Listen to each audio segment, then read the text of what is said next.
Shaitanir Rajim. Bismillah ar-Rahman ar-Rahim. You guys, I wanted to officially welcome Hafiz Nadir. Hafiz Nadir Shamut. MashaAllah. Nadir, your last name is pretty tricky. Yeah. You don't Let's want to miss a letter. Let's keep moving.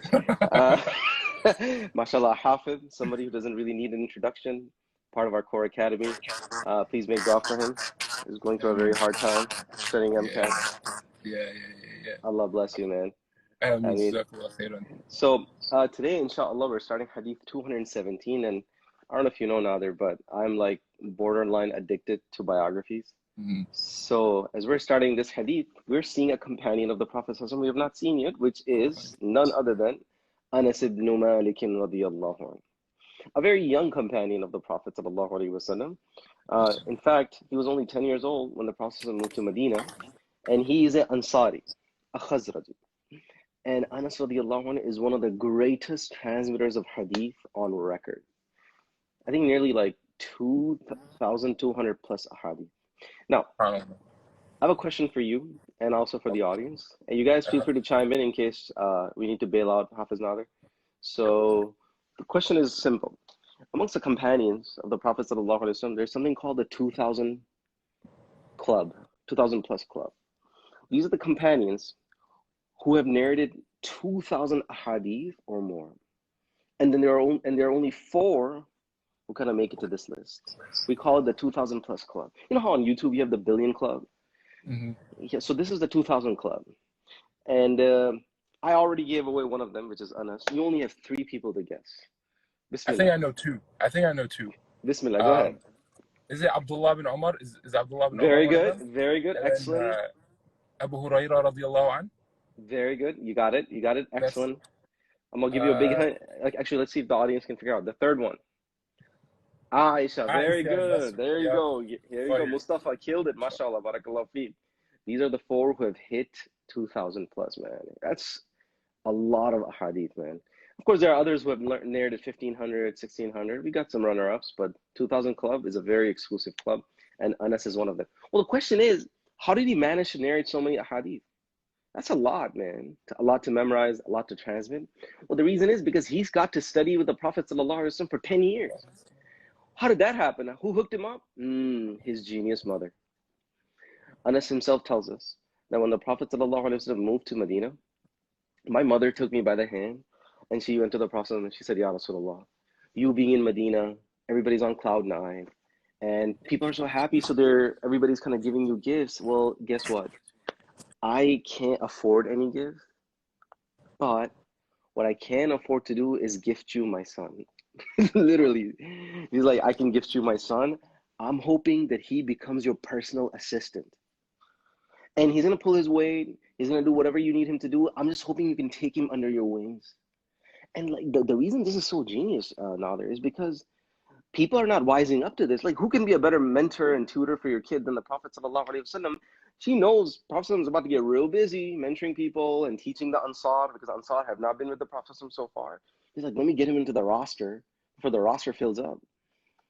And she got Anas radiallahu in there, and Anas, from that point on, for the next 10 years, will be shadowing the Prophet sallallahu alaihi wasallam, helping him with his tasks, fulfilling the mission, and managing in the process to achieve the name. This is how, if you open the books of Hadith, Anas is called Khadimu Rasulillah, the personal assistant of the Prophet sallallahu alaihi wasallam. And that's how he managed to get 2,000 hadith in the process. Now, here's something really, really cool that we learned. When his mother kind of made that arrangement with the Prophet sallallahu alaihi wasallam, she's like, Ya Rasulullah, before she kind of left, she's like, Ya Rasulullah, can you make dua for him?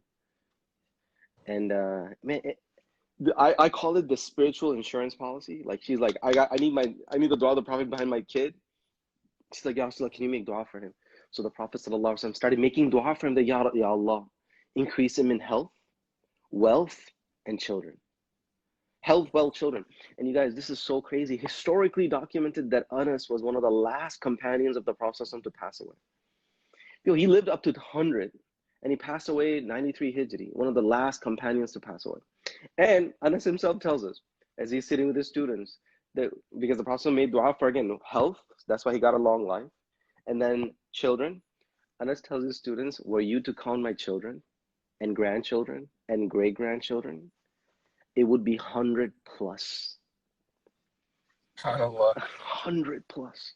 He's a busy man, huh? Yo, that's 9 football teams, man. Like, the dude's got a tribe of his own. That's crazy. That's he's got and he lived in Basra, and subhanAllah, so many family members there. And Anas used to say, my land has twice the yield of the neighboring lands.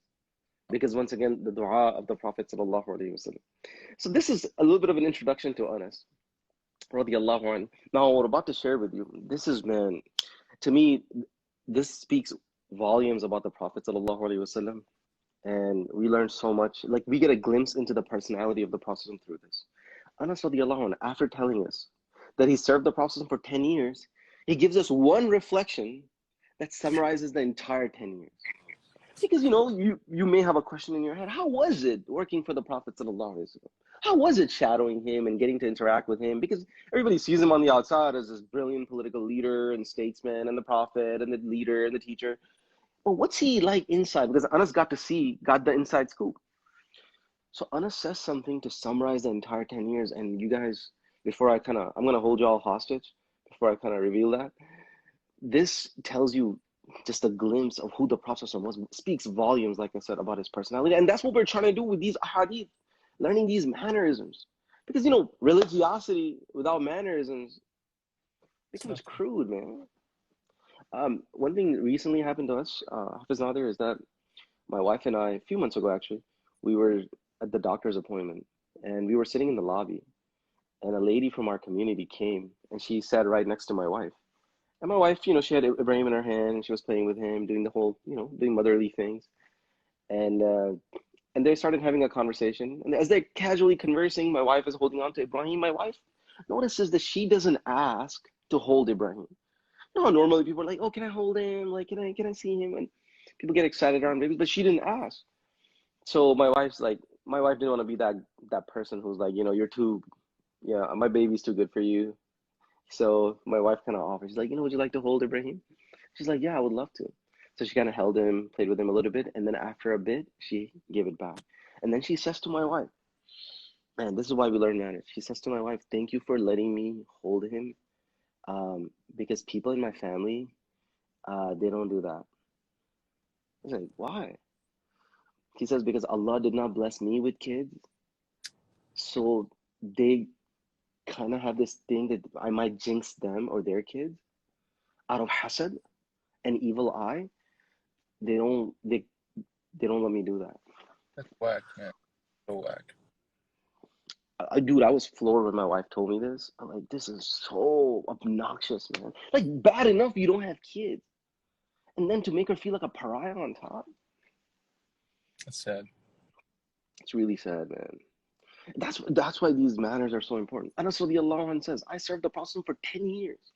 And I don't remember in those 10 years the Prophet ﷺ ever raised his hand on me or ever yelled at me, or even, he goes on to say, or ever showing even angry facial expressions during those 10 years. Hadith in Bukhari, he says, I served the Prophet for 10 years and I don't remember him telling me, Lima sanata, why did you do this? Ala sanata, how come you didn't do this? This is the personality of the Prophet. And mind you, Anas is a teenager, man. I mean, isn't that, like, I'm sorry to interrupt, Sheikh Ameer. Yeah, like, no, not at all. Isn't there such like a staunch, very, very, I said starch, I'm sorry, like, you're on low energy, bro, we get it. But there's like such a staunch comparison to be made between how people raise their kids today and how the Prophet ﷺ, who was our role model, you know what I'm saying? Like, he had so much rifqa, so much like kindness towards his kids, and yet these days, like, people are so rude. And I don't know if this is like a trend you notice, but like, I feel like religious parents sometimes can be a little bit more strict with their kids, a little bit more harsh with their kids than non-religious parents, purely due to the fact that religiosity aspect of it, when the reality is, he was completely the opposite of that, you know? So. Yeah. So that's actually a very acute observation, profound observation. I think we have taken the concept of tough love to like no love. You know, somewhere along the way it got confused. Or like, if I show softness to my kid, he's just gonna like fall off the bandwagon. Like, come on. I remember, subhanAllah, at one of the masjids in Milwaukee, I came out of the Jummah prayer, man. I couldn't believe my ears. And the dad was cussing his kid on the front door of the masjid. And he's like, "Ye baat nahi sunta meri." He doesn't listen to me, whatever he said. I'm like, yo, okay, if you're going to cuss, like, do it in the car. Okay, it's still not justified. But, like, publicly humiliating your kid. And I don't know if you've been in this situation because, you know, hafaf, we get this, and, like, especially, like, if you're an imam or whatever, people bring their kid in front of you. They're like, you know, my kid, he's like, you know, he's a total shaitan in the house, doesn't listen to me. And it's like, you just gave him publicly a bad rep in front of me. Why do you think he'll listen to me now? Right, yeah. Yeah, now I'm in the same camp as you, you know? SubhanAllah. I've met so many people, Sheikh Ameer, that just through interactions with people of, you know, like Muslim people, just through their interactions with people, they can go either way. Like, for example, someone interacted with Muslims and they had like a good experience. Wallahi, I've seen people like become hijabis because they hung around people who, you know, were good Muslim women. And then I've seen people who were hijabis who took it off because the opposite, you know what I'm saying? Like they hung around people they didn't, you know, SubhanAllah, interactions are very, very important. Amazing, man. Amazing. SubhanAllah, just within the last months, man, 2 people are on the verge of taking Shahada. 2 young people because of, I hope you guys don't mind me mentioning their names, Sister Lalana and also Anas. 2 individuals who saw them fasting or praying, and also both of them weren't very pushy about their faith. They just casually shared. And that has now almost brought them on the verge of taking Shahada. SubhanAllah. May Allah bless you guys. Shout out. It's incredible, man. It's incredible. You know, I was mentioning a point. Anas radiallahu anhu is not even grown. So you know he's going to make mistakes. And he's a teenager. And, you know, I mean, dealing with teenagers, I mean, that's a conversation I've done. I had to deal with 80 of them last year in Islam school. Let's just say, you know, it accelerates the aging process quite rapidly. No gray hairs yet, though, Sheikh Ameer. So you're doing great. Alhamdulillah. I'm monitoring very closely. It's gonna happen at any point. No, amazing. You know, and it's easy to lose it. SubhanAllah, just today, our neighbors upstairs decided to give their dogs a bath. Nice. On the balcony. And the water is seeping down. I'm like, what is this? Your patio that you can do whatever you want, like in the water, the nasty water. And you know, last time I checked, dogs can carry COVID too. Anyway, I don't want to get paranoid. And the water is seeping down, and then it goes to the balcony below. And I was about to lose it. I'm going to chuck something at this, you know. Yeah. But then I'm like, you know, we're representing the Prophet. Right. And Al-Adab Al-Mufrad. So, Khadimu Rasulillahi sallallahu alaihi wasallam. This is Anas radiallahu anhu, man. SubhanAllah. And those of you who are, by the way, sharing your thoughts and stuff, if you ever had a bad akhlaq experience, please share. Something we all can benefit from, and hopefully something we can avoid down the road, and also a good experience for that matter. Last thing I wanted to share about Anas radiallahu anhu is his worship, and that's just one fact, and then we're done. That Anas radiallahu anhu, his student Anas ibn Sirin tells us that Anas radiallahu anhu, kana Anas ibn Malik ahsan an-nasi salatan fil hadari was safar. Anas had the most beautiful prayer, whether you were traveling, whether he was traveling or not traveling. Like you would see him just praying, and the focus, the concentration, the waqar, the sakina, the serenity, the tranquility would just exude out. You could see it. And this Anas radiallahu anhu would exert himself in worship so much that another student of his, Thumama, says that Anas radiallahu anhu worshipped late into the night till his feet would swell and they would sometimes bleed. You know, I don't know if this is like, okay, those of us who have prayed 20 rakahs of Taraweeh, I don't think I've ever come even close to swelling. Right. Like, I mean, much less. Much less. Oh, like, I'm trying to picture how long you got to worship to swell, because I don't think we've come remotely close to anything like swelling. I mean, our bellies are swelling from water, how much water we drink, but like our feet are definitely not swelling. Man, these people were like into their worship, man. That's tawfiq from Allah subhanahu wa ta'ala, because I mean, like a normal human being could not do that. Like, it's impossible. You know, I was sharing the other day and you see this in the early generations, the first 3 generations of Islam, the amount of raw worship. You know what I mean by raw worship, Nader? Like just salah. Like, sorry, no, I do not. I'm not gonna. Yeah, you're close. Like direct, explicit acts of worship. You're talking about your salah, your dhikr, your Quran. You know, like direct stuff, as opposed to indirect acts of worship, which is where you're more like serving humanity and then indirectly serving God, like, you know, soup Right. kitchens and protesting, mashallah. All that stuff is good. You notice nowadays the popular acts of worship are all the humanitarian type of stuff. And that gets a lot more attention because, you know, we live in humanism, era of humanism, where serving humanity is a yardstick. Whatever benefits humanity is, you know, that's the way to go. Which, nothing against it, not being dismissive. But you see in the early generations a balance of both, where they actually did a lot of raw acts of worship, man. And subhanAllah, Anas radiallahu anhu, no exception. So much exertion, bro. I feel like, and this is something that I try to focus on. I want to focus on myself and also people who I'm teaching, man, that we're learning all these hadith, all this knowledge that is inspiring and sophisticated and mashallah, all that stuff. And I'm asking myself on a day-to-day basis when I'm praying, is the quality of that prayer improving or not? Because as we're focused on our manners with people, how you pray are your manners with Allah. That's got to improve too. Like, this is a sign of something that I hope we kind of take stock of, is like, are my prayers becoming a little bit more substantive? Am I a little bit more into my prayers? Do I tear up a little bit more? My heart shakes up a little bit more. I feel like that's a big yardstick, a big gauge, man. I ask Allah that we improve collectively on this front. One tip, you guys, to improve your prayer, it works for me. I hope it works for you, like a legit tip. If you want to get more out of your prayer, try this next time. So before you say Allahu Akbar, think of one thing that you are desperately in need of. Something that makes your stomach churn. If you're going through some difficulty, it's easy to think of. If not, you might need to do a little bit of reflection. But one thing that you are really going through a hard time in, and summon that.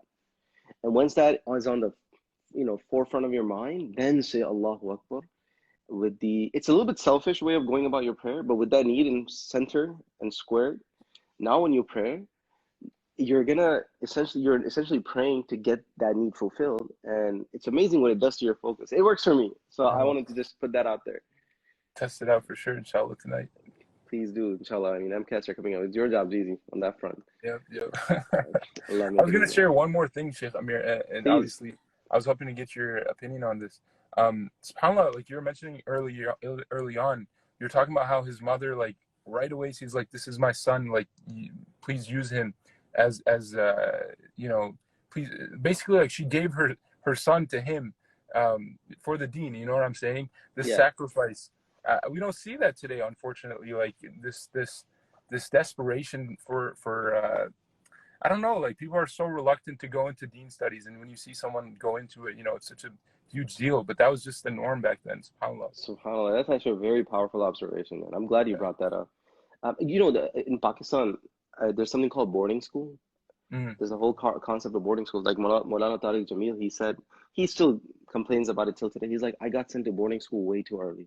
Like, I didn't even get to develop my emotional bond with my parents. You know, he got like at the age of 6 or 7, he ended up there. Anas is obviously living with his parents still, but he's still serving the Prophet sallallahu alaihi wasallam. But what's interesting, boarding school means you live on campus so early, and that's because you want to get ahead in secular education. This happens in Pakistan today, where you're literally taking your kid and you're dumping. They're like, go, come out, you know, as a PhD or whatever. I'll see you. That's the kind of success I want for you. So that, you know, somebody might be like, oh my God, he's so young, 10-year-old. Why would his mother do it to him? Yeah, it's happening in Pakistan right now. Right. Except for dunya, not necessarily for deen. You try to do this for deen, and people are like, oh, how's he gonna feed his kids? And like, do you want him to be dependent on people's donation? This is the type of mindset that, unfortunately, and I don't know if you know, but I heard in Azhar University, you know, Azhar University has multiple departments: mathematics, engineering. To get it law, you want to get into those, you need like 90%, 95%. You want to get into Sharia, 60% will do. What? That's so whack. Because that sets a precedent. Like, people who are, you know, less successful, they're like, oh, let me just go into deen as my backup plan. That shouldn't be a backup plan, you know? There you go. And that's why the brightest minds are going into law and engineering and medicine. And we really need some incredible minds on the deen front. So, yeah, man, we ask Allah for tawfiq. Ameen, ya Ameen. Rabbal Alameen. Ameen, ya Rabbal. Ameen. You guys, thank you guys for sharing your beautiful comments. I know some people were saying earlier, technology has made things more apparent, and direct actions. May Allah increase us in the tawfiq and increase our love Ameen. for our deen. Ameen, ya Rabbal Alameen. You guys, thank you once again. Hafiz Nadir, I know you got a crazy schedule. Thank you for coming on and contributing and conversing. It's my pleasure always to be in your presence, Sheikh Ameer. It's my pleasure Likewise, always. Zaki. Jazakallah khair. Barakallah feek. Keep me in your du'as, and you Of guys are course. in ours. Inshallah. Alrighty, Barakallah. assalamu alaikum. Walaikum salam, you guys. Take care.